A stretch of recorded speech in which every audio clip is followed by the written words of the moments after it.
Hello and welcome back to FT.com. George Osborne, the UK Chancellor, has just unveiled his budget for the year. It's very much as expected, but there's still much to discuss. With me now to discuss it is our Chief Economics Commentator, Martin Wolf. Martin, thanks for being here. Our own initial best headline that we were able to put on this was Osborne unveils budget to reward work. Scarcely as though he could have unveiled a budget to penalise work. This implies to me that this budget is somewhat of a non-event. Is there anything important that we've learned in the last 2 hours that we didn't know before? No, for two different reasons. First, the basic budget strategy has been set out, the fiscal austerity has been set out in the first budget of this coalition government, and nothing has changed there.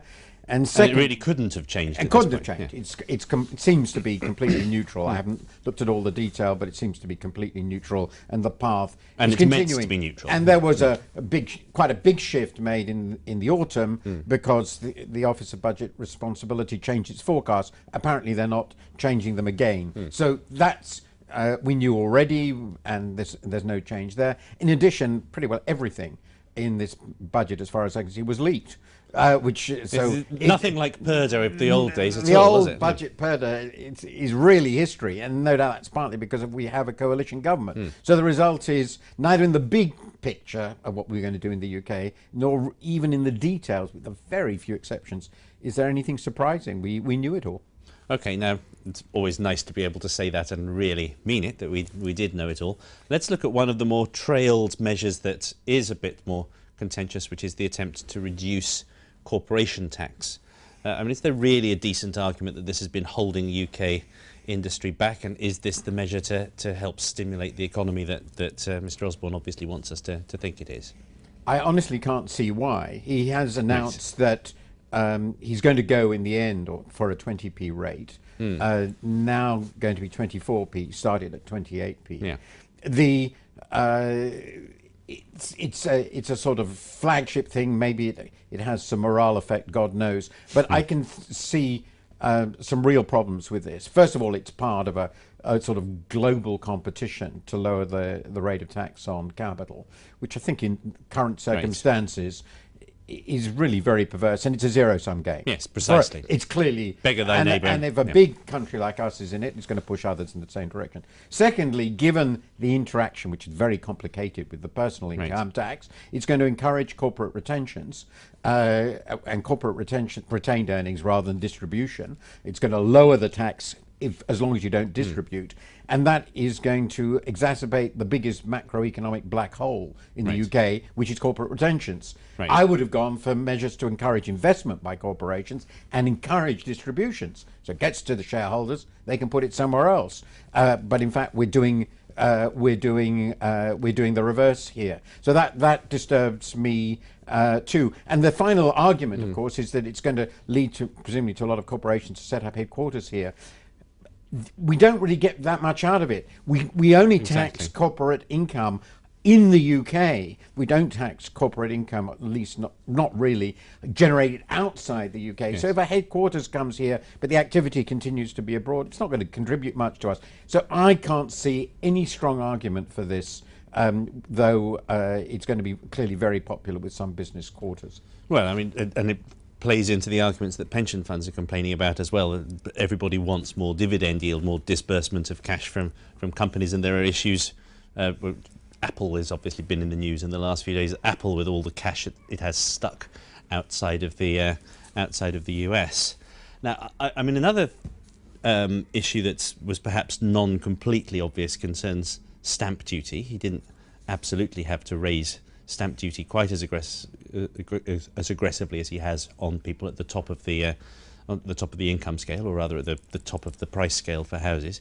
Is that really, again, in populist terms, there's something it's good politics to be clamping down on ultra-rich people buying very expensive properties in London. Is this tax actually going to have the effect desired? Is it a sensible way of changing the tax system? I think the more interesting point there, I'm against stamp duties anyway. Transaction tax are very bad taxes. He should be taxing the property service income, as it were, but apparently the Prime Minister vetoed the so-called mansion tax, which actually makes much more sense. The more important thing that he's introduced may be the effort to stop people using companies as a way round the stamp duty altogether. But in general, if you've got a bad tax at 5%, it doesn't get better if you raise it to 7%.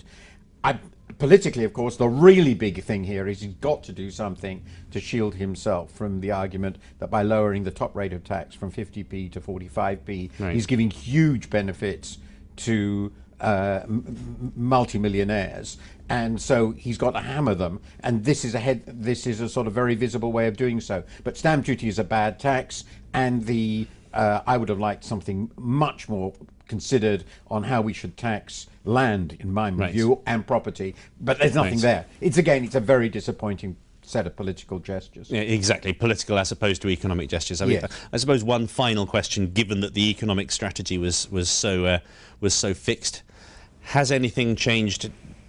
Osborne, more than any other leading politician in the Western world, really nailed his colours to the mast of austerity a couple of years ago.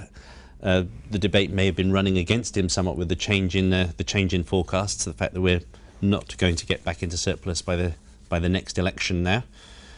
Has anything shifted? Did he manage to do anything to move the dial on that critical issue today, do you think? No, I think what's happening is absolutely... Apparently the outcomes are looking just fractionally better, but we are very much in the same world as the OBR thought at the end of last year. It's not a long time ago, and the recovery is expected to be very weak this year, another 0.8% growth, not far from stagnation really, and possibly 2% next year. This is still looks to me as though we won't get back to the starting point till 2014 or maybe 2015. This is very, very, very weak recovery. His argument will be there was no alternative, and the opposition will say there were alternatives and you didn't use them, and nothing has changed, it seems to me, on that argument. It's the same as a year ago, really. It's essentially the same. Yeah, yes. Martin, thank you very much indeed. Now, even though neither of us seem to think there was anything very interesting in this budget, there will still be an awful lot more coverage on this to come during the day from the FT. For more analysis, please go to ft.com/budget.